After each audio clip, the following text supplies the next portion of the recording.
സുഹൃത്തുക്കളെ, ഇന്ന് ഞാനുള്ളത് കോട്ടയം ജില്ലയിൽ തെള്ളകത്ത് അമ്മവീട് എന്ന ആൺകുട്ടികളുടെ ഒരു ഭവനത്തിലാണ്.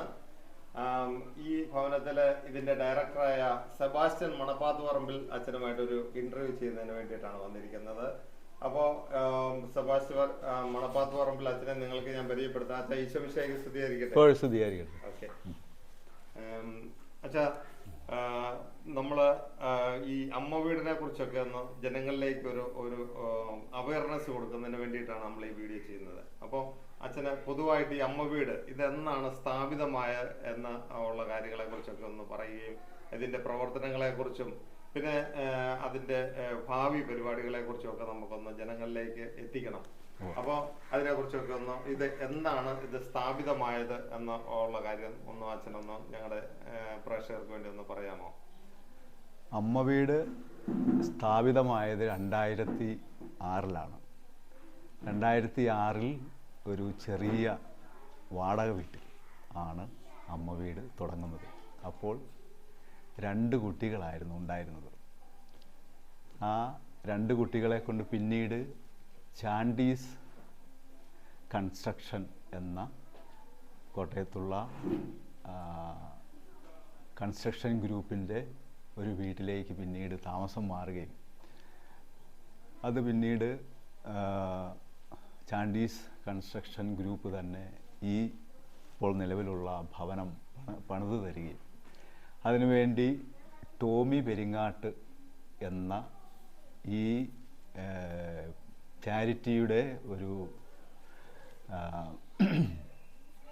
ഗുണഭോക്താവല്ല, ഈ അഭ്യുദയാകാംക്ഷി ഈ സ്ഥലം നമുക്ക് തരികയും ആ സ്ഥലത്താണ് ഈ വീട് പണിതിരിക്കുന്നത്.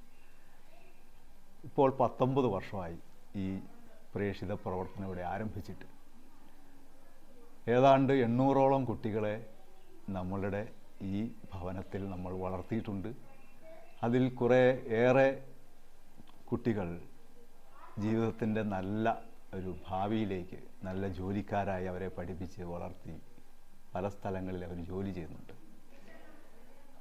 കുട്ടികൾ എല്ലാവരും ആൺകുട്ടികളാണ്.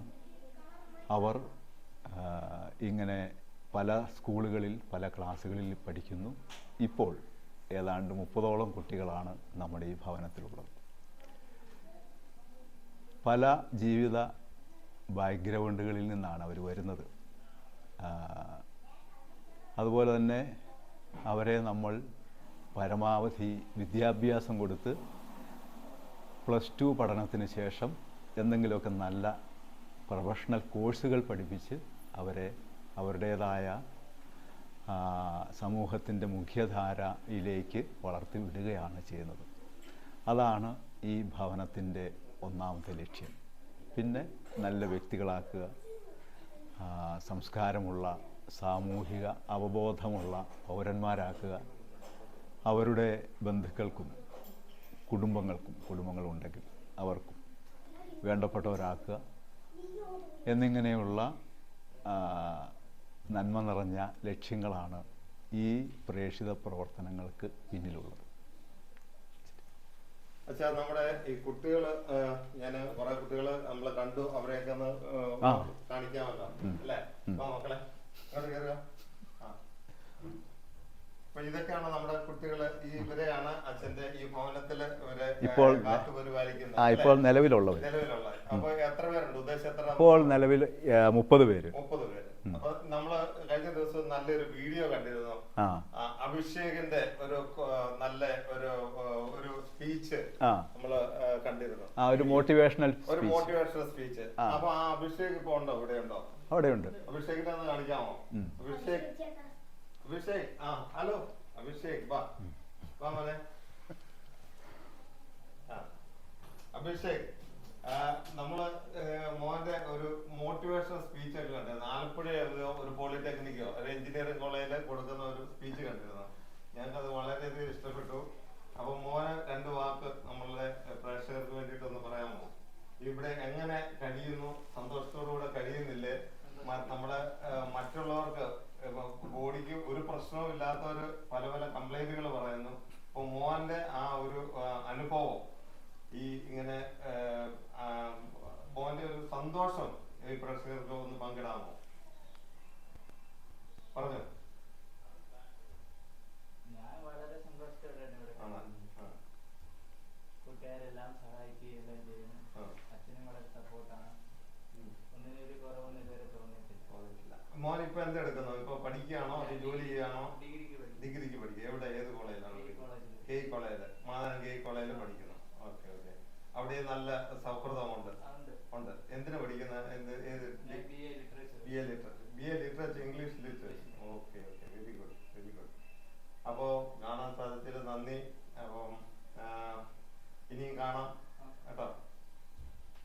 ഓക്കെ അച്ഛാ, നമ്മള് കുട്ടികളെയൊക്കെ കണ്ടു. അപ്പൊ ഇനി ഞാൻ അറിഞ്ഞത് നമ്മളൊരു അച്ഛൻ്റെ ഈ അമ്മ വീട് ഒരു അപസ്തോലിക ജീവിത സമൂഹമായിട്ട് സഭ അംഗീകരിക്കുന്നതായിട്ടൊക്കെ അറിഞ്ഞു. അതെ.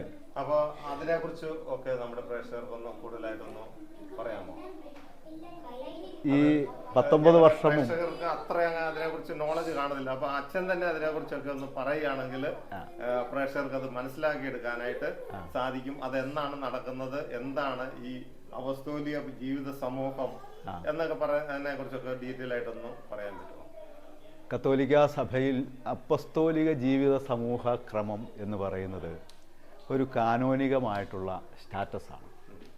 അത് ഒരു പ്രത്യേക ചാരിറ്റി ചെയ്യുകയോ പ്രാർത്ഥനാ ജീവിതം നയിക്കുകയോ പ്രേക്ഷിത പ്രവർത്തനം നടത്തുകയോ ചെയ്യുന്നവർക്കുള്ള ഒരു ജീവിതക്രമമാണ് ഈ അപ്പസ്തോലിക ജീവിത സമൂഹക്രമം എന്ന് പറയുന്നത്. ആ കാനോനിക പദവി നമ്മുടെ ഈ ചാരിറ്റിക്ക് ലഭിക്കുകയാണ്. ഈ ചാരിറ്റിക്ക് മാത്രമല്ല, ആകാശപ്പറവകൾക്ക് വേണ്ടിയുള്ള ശുശ്രൂഷ, ആ ശുശ്രൂഷകരെയും ഈ പദവിയിലേക്ക് സീറോ മലബാർ സഭാ സിനഡ് ഉയർത്തുകയാണ്. ആകാശപ്പറവുകളുടെ ശുശ്രൂഷ ഏവർക്കും പരിചയമുള്ളതാണ്. തൃശ്ശൂർ ബേസ്ഡ് ആണ്. തൃശ്ശൂരുണ്ട്, കേരളത്തിൻ്റെ പല ഭാഗത്തുണ്ട്. അതുപോലെ നമ്മുടെ ഭാരതത്തിൻ്റെ പല സംസ്ഥാനങ്ങളിലുമുണ്ട് അവരുടെ ആശ്രമങ്ങൾ. അവരിങ്ങനെ സമൂഹത്തിൽ അവഗണിക്കപ്പെട്ടവരും പാർശ്വവൽക്കരിക്കപ്പെട്ടവരുമായിട്ടുള്ള ആളുകളെ അവരുടെ ആശ്രമങ്ങളിൽ കൊണ്ടുവന്ന് ശുശ്രൂഷിക്കുകയും ഭക്ഷണം കൊടുക്കുകയും തലമുടി വെട്ടുകയും വസ്ത്രം കൊടുക്കുകയും അങ്ങനെ മനുഷ്യോചിതമായിട്ടുള്ള എല്ലാ നല്ല ശുശ്രൂഷകളും കൊടുക്കുന്ന ഒരു പ്രേക്ഷിത സമൂഹമാണ് അവർ. അപ്പോൾ അവരുടെ ആ സമൂഹത്തെയും നമ്മുടെ ഈ ചാരിറ്റിയെയും ഒരുമിപ്പിച്ച് സീറോ മലബാർ സഭ സിനഡ് ഇങ്ങനെ ഈ അപ്പസ്തോലിക ജീവിത സമൂഹം എന്ന ആ പദവി നൽകുകയാണ്. അത് പ്രത്യേകമായ ജീവിത നിയമങ്ങളുണ്ട്. അതുപോലെ തന്നെ അതിന് പ്രത്യേകമായ കാരിസമുണ്ട്, അതിന് സ്പിരിച്വാലിറ്റി ഉണ്ട്. അങ്ങനെ ഈ ജീവിത ക്രമമുള്ള ഈ സമൂഹത്തിനെ സഭ അംഗീകരിക്കുമ്പോൾ ഈ പ്രവർത്തനങ്ങൾക്കും ഞങ്ങൾക്കുമുള്ളൊരു അംഗീകാരമായിട്ട് ഞങ്ങൾ കാണുകയാണ്. തീർച്ചയായിട്ടും.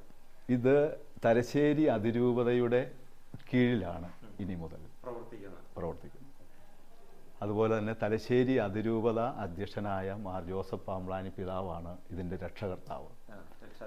രക്ഷാധികാരിയും രക്ഷകർത്താവും ഒക്കെ ആയിട്ട് പ്രവർത്തിക്കും. അപ്പോൾ സീറോ മലബാർ സഭ സിനഡ് അദ്ദേഹത്തെയാണ് ഇത് ഏൽപ്പിച്ചിരിക്കുന്നത്.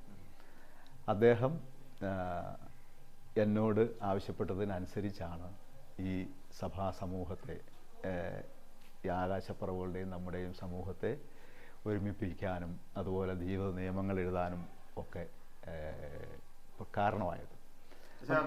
ഈ സമൂഹം പിന്നീട് ഇത് എങ്ങനെയാണ് അറിയപ്പെടുന്നത്? അതിന്റെ ഒരു പേരുണ്ടാവും. അതിന് പേര് missionary society for the marginalised എന്നാണ് അതിന് പേര്. പാർശ്വവൽക്കരിക്കപ്പെട്ടവർക്ക് വേണ്ടിയുള്ള ഒരു പ്രേക്ഷിത സമൂഹം. അതെ, പാർശ്വവൽക്കരിക്കപ്പെട്ടവർക്ക് വേണ്ടിയുള്ള പ്രേക്ഷിത സമൂഹം എന്നാണ് അത് ഇനി അറിയപ്പെടാൻ പോകുന്നത്.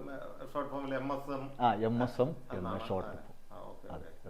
അപ്പം ഇതിനപ്പോ പ്രത്യേകം നിയമാവലി, ബൈലോ ഒക്കെ ഉണ്ട്. ഇത് ദീർഘനാളെടുത്ത് തന്നെ ആണ് നിയമാവലികൾ എഴുതിയിരിക്കുന്നത്. ഇത് നിലവിലുള്ള അംഗങ്ങൾക്കും ഇനി വരാൻ പോകുന്ന അംഗങ്ങൾക്കും വേണ്ടിയുള്ള ജീവിതക്രമമാണ് ആ നിയമാവലിയിൽ ഉടനീളം പ്രതിപാദിച്ചിരിക്കുന്നത്.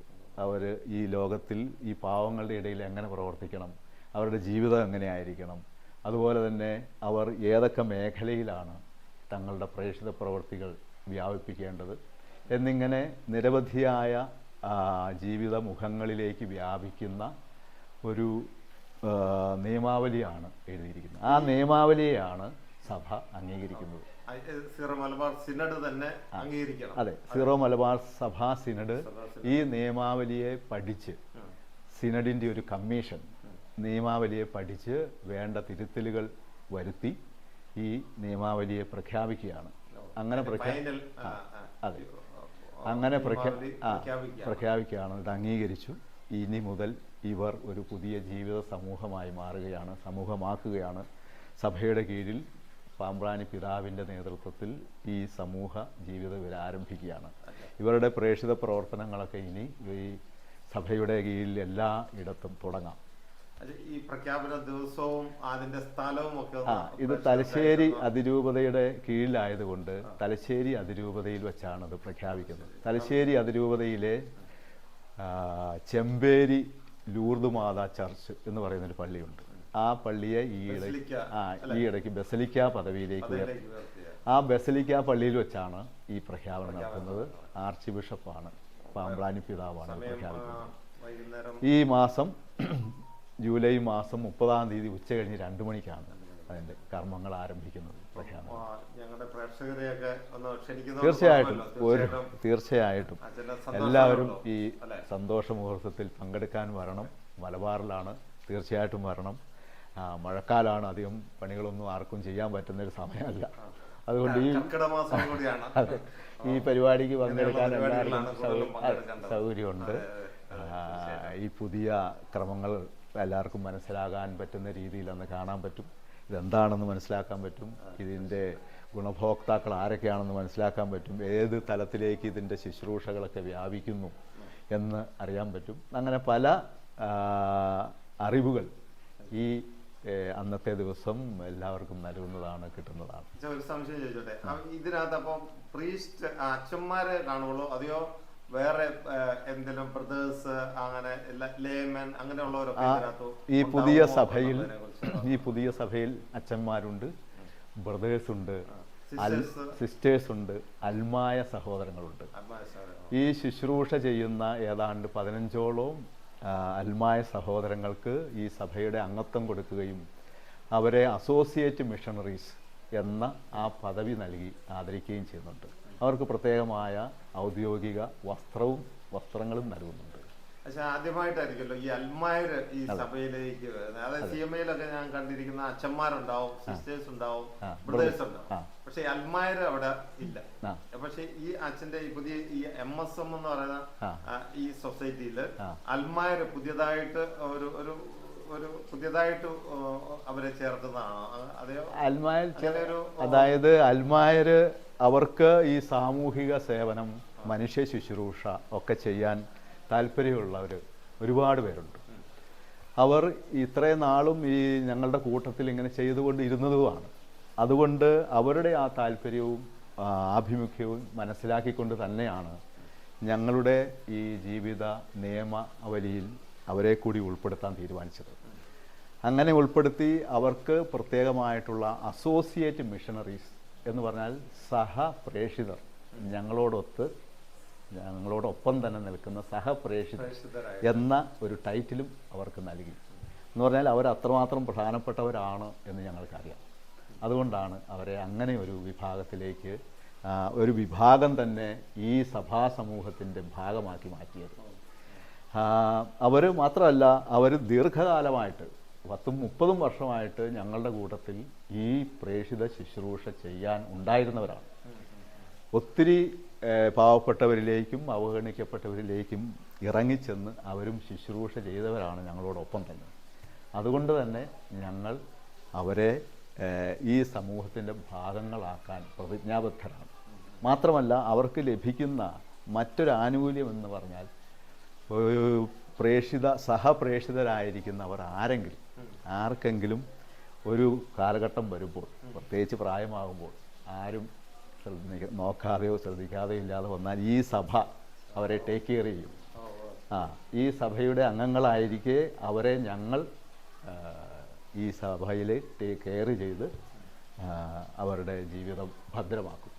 അത് അപ്പൊ അച്ഛാ ഈ സഭ പ്രഖ്യാപനം കഴിയുമ്പോൾ പ്രത്യേകം നമ്മുടെ സഭാ വസ്ത്രങ്ങൾ അങ്ങനെ ഇതെല്ലാവർക്കും ഒക്കെ ഉണ്ടാവുമോ? ഉണ്ട്. അച്ഛന്മാർക്കും അൽമായർക്കും ബ്രദേഴ്സിനും ഒക്കെ പ്രത്യേകം വസ്ത്രമായിരിക്കുമോ? കോൺഗ്രിഗേഷനും ഒക്കെ ഓരോരോ വസ്ത്രങ്ങളാണ് എന്ന് പറഞ്ഞ പോലെ ഈ സമൂഹത്തിനും ഒരു പ്രത്യേക വസ്ത്രം, സഭാവസ്ത്രം ഈ സൊസൈറ്റിക്ക് സഭാവസ്ത്രമുണ്ട്. ബ്രദേഴ്സിനും അച്ഛന്മാർക്കും ഒരേ വസ്ത്രം തന്നെ.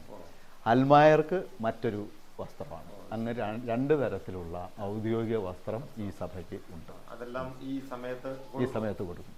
ഈ പ്രഖ്യാപന സമയത്ത് 12 ബ്രദേഴ്സും ഞാനുമാണ് ആദ്യത്തെ ഇതിലെ അംഗങ്ങൾ. അതുപോലെ തന്നെ 15 അൽമായ സഹോദരങ്ങളാണ് 15 പേര് ഈ പുതിയ സഭയിലെ ആദ്യത്തെ വിവിധ ഭാഗങ്ങളിൽ നിന്നുള്ള സഹോദരങ്ങളാണ്. ഇത്രയും ആളുകളാണ് ഇതിൻ്റെ ആദ്യത്തെ അംഗങ്ങൾ. അവരെ എല്ലാവരെയും അന്ന് പ്രത്യേകമായി ആദരിക്കുകയും സഭാവസ്ത്രം അവർക്ക് കൊടുക്കുകയും ചെയ്യും. അത് ചുമ്മാ കൊടുക്കുകയല്ല, അവരിതിനു വേണ്ടി ഒരുങ്ങി പ്രാർത്ഥിച്ച് ധ്യാനിച്ച് സമർപ്പണം നടത്തുക. അപ്പോൾ അതുകൊണ്ട് ആ ഒരു ചടങ്ങും ഈ ദിവസം തന്നെ നടത്തുന്നുണ്ട്. അച്ഛനൊരു വലിയൊരു ഭാരമാണ് എടുക്കാൻ പോകുന്നത് അല്ലേ എന്ന് എനിക്ക് തോന്നുന്നു. ഒരു സഭയുടെ തന്നെ ഒരു ടോപ്പില്, അതായത് MSM എന്ന ഈ സമൂഹത്തിന്റെ ടോപ്പിലെ ഒരു വ്യക്തിയായിട്ട് അച്ഛൻ ഉയർത്തപ്പെടുകയാണ്. അപ്പൊ അച്ഛൻ നല്ല ഒരു ജോബ് ലോഡ് അച്ഛൻ പ്രതീക്ഷിക്കുന്നില്ലേ?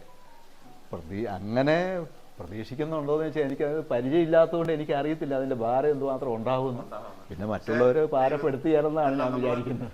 ദൈവത്തിന് വേണ്ടി ഒരു ദൈവിക വേലയ്ക്ക് വേണ്ടി പിന്നെ എന്റെ കൂടെ ഉള്ളവർ എന്നെ ഭാരപ്പെടുത്തുകയില്ലെന്നാണ് ഞാൻ വിചാരിക്കുന്നത്. തീർച്ചയായിട്ടും ഞങ്ങളെല്ലാവരും കൂടെ ഉണ്ടാവും.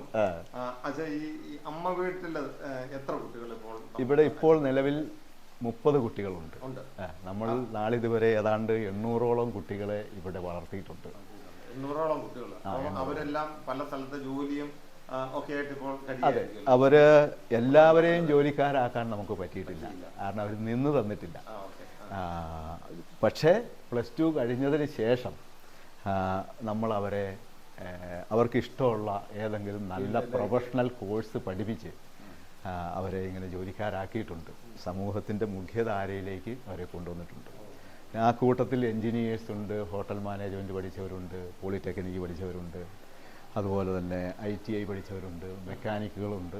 അങ്ങനെ പല പല വിഭാഗങ്ങളിൽ പല സ്ഥലങ്ങളിൽ ജോലി ചെയ്യുന്ന നമ്മുടെ കുട്ടികളുണ്ട്. ആകാശപ്പറവുകൾ ഏതാണ്ട് അവരുടെ എല്ലാ ഭവനങ്ങളിലും കൂടി ഇപ്പോൾ നിലവിൽ ഏതാണ്ട് 1000ഓളം ആളുകളെ അവർ ടേക്ക് കെയർ ചെയ്യുന്നുണ്ട്. ഇന്ത്യയുടെ പല ഭാഗങ്ങളിൽ നമ്മുടെ ഭവനങ്ങളുണ്ട്. ഈ ഭവനങ്ങളിൽ ഏതാണ്ട് 20ഓളം ഭവനങ്ങളുണ്ട്. അവിടെ എല്ലാവരും അവരെ സഹായിക്കുന്നവരും ശുശ്രൂഷകരും ആയിട്ടുള്ള ആളുകൾ ഏതാണ്ട് 1000ഓളം വരും.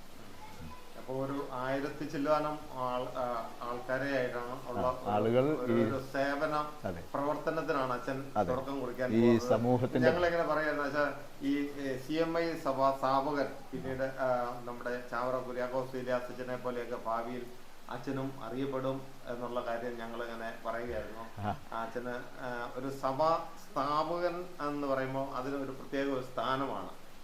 അവരുടെ ആ വിയർപ്പ്, അവരുടെ ആ അധ്വാനം, അവരുടെ ആ പ്രവർത്തനത്തിന്റെ ഒരു ഫലമാണ് അവിടെ കണ്ടെത്തുന്നത് നമ്മൾ. അപ്പൊ ആ രീതിയിലേക്ക് അച്ഛൻ വരും എന്നാണ് ഞങ്ങൾ പൊതുവെ ഞങ്ങളിങ്ങനെ സംസാരിക്കുന്നത്. ഞങ്ങൾ എല്ലാവരും സംസാരിക്കുമ്പോൾ ഞങ്ങൾ പറയാറുള്ള കാര്യം, ഭാവിയില് ഈ MSMന്റെ ഒരു ചീഫ് അല്ലെങ്കിൽ ഒരു സ്ഥാപകൻ സെബാസ്റ്റ്യൻ മണപ്പാത്തവും പറമ്പിൽ അച്ഛനാണ് എന്ന് ഞങ്ങളെല്ലാവരും അത് പറയുകയും സന്തോഷിക്കുകയും ചെയ്യുന്നു. അതിന്റെ സ്ഥാപനം ഈ തള്ളകത്ത് നിന്നായതുകൊണ്ട് ഞങ്ങൾക്ക് വളരെയധികം സന്തോഷമുണ്ട്. ഞങ്ങളുടെ സൈഡിൽ നിന്ന് എല്ലാ സഹായ സഹകരണം ഞങ്ങൾ ഉണ്ടാകും. അച്ഛന് എല്ലാവിധ നന്മകളും വരട്ടെ. ഞാൻ മാത്രമല്ല, ഇത് കുറ്റിക്കലച്ചൻ എന്ന് പറയുന്ന ഒരു MCVS-കാരൻ ജോർജ് കുറ്റിക്കലച്ചൻ ആണ് ഈ ആകാശപ്പറവുകളുടെ പ്രസ്ഥാനം തുടങ്ങുന്നത്. അപ്പോൾ അതും ഇതിന്റെ ഭാഗമാണ്. അദ്ദേഹം ഇതിന്റെ ഇല്ല, അദ്ദേഹം മരിച്ചുപോയി. അതുപോലെ തന്നെ അതിനേക്കാൾ പ്രധാനപ്പെട്ടത് മാർ ജോസഫ് പാമ്പ്ലാനി പിതാവാണ്. അദ്ദേഹം ആണ് ഇത് സിനഡിൽ അവതരിപ്പിക്കുകയും അംഗീകാരം മേടിക്കുകയും അതിനുവേണ്ടി അദ്ദേഹം ഒത്തിരി കഷ്ടപ്പെട്ടു. അപ്പോൾ ഇവരെല്ലാവരും കൂടിയ ഒരു സമൂഹമാണിത്. അതെ. അവരെല്ലാവരും എൻ്റെ സ്ഥാപകരാണ്. അപ്പൊ അച്ഛന് എല്ലാവിധ ആശംസകളും നേരുന്നു. ഞങ്ങള് അച്ഛന്റെ ഈ പ്രഖ്യാപന ദിവസം കണ്ണൂരിൽ വരും വരാനായിട്ടാണ് ഞങ്ങൾ ഇരിക്കുന്നത്. ദൈവം അനുഗ്രഹിച്ചാൽ ഞങ്ങൾ വരും. ഇത് പ്രഖ്യാപനത്തിന് സാക്ഷിയാകും. താങ്ക് യു, തീർച്ചയായിട്ടും വരണം. എല്ലാവിധ നന്മകളും ദൈവം തരട്ടെ എന്ന് പ്രാർത്ഥിക്കുന്നു. Thank you. ഈശ്വരൻ ശരി. Thank you.